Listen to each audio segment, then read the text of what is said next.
They say your wedding day is supposed to be the happiest day of your life. But when my mother-in-law showed up to my wedding wearing a floor-length white lace gown, she thought she had ruined my day. She didn't realize she had just handed me the perfect opportunity to destroy her reputation forever. My husband Mark is a great guy, but his mother Susan has always been a nightmare.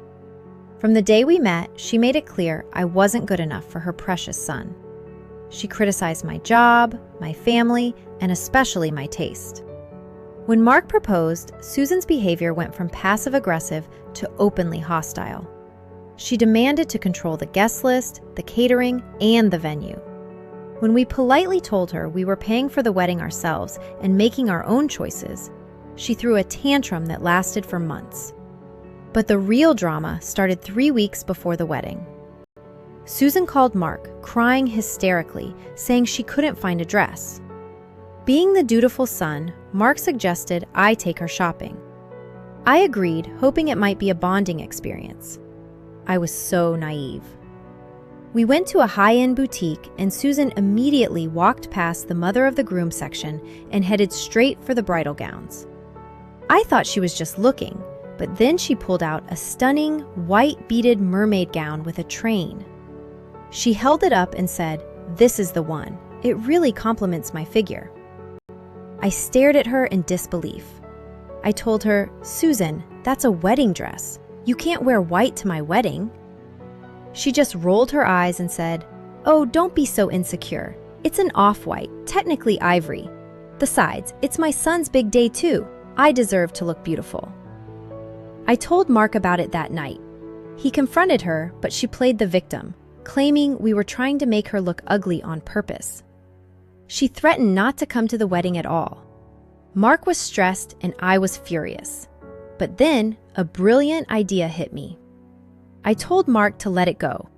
I told him, if she wants to wear white, let her wear white. He looked at me like I was crazy, but I promised him I had a plan. The next day, I called my maid of honor Sarah and my wedding planner. We had some adjustments to make. The day of the wedding arrived.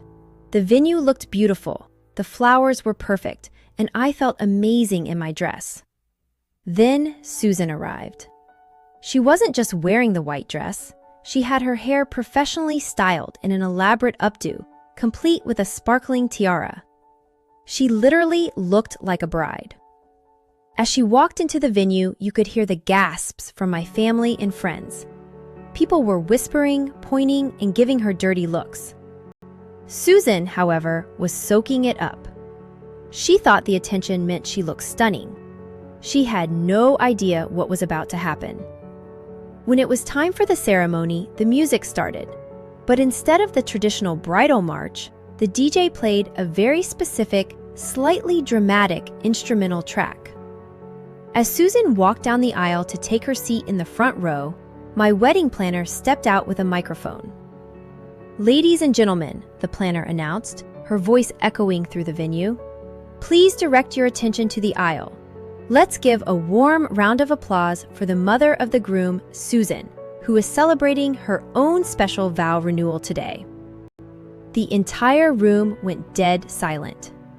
Susan froze in the middle of the aisle. The planner continued.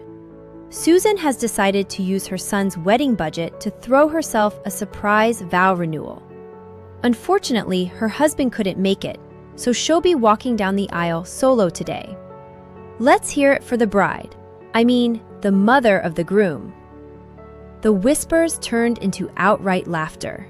My family, Mark's extended family, and all our friends were staring at her, realizing exactly what she had tried to do and how pathetic it looked. Susan's face turned bright red. She looked around, realizing that instead of upstaging me, she had just become the laughingstock of the entire wedding. But I wasn't done. At the reception, I had arranged for a special slideshow. It was supposed to be a montage of Mark and me growing up, but I had added a special section at the end. It was a series of screenshots of text messages Susan had sent me over the years, complaining about Mark's family members, insulting the bridesmaids, and bragging about how she was going to show me up at the wedding. The slideshow played on a massive screen while everyone was eating dinner.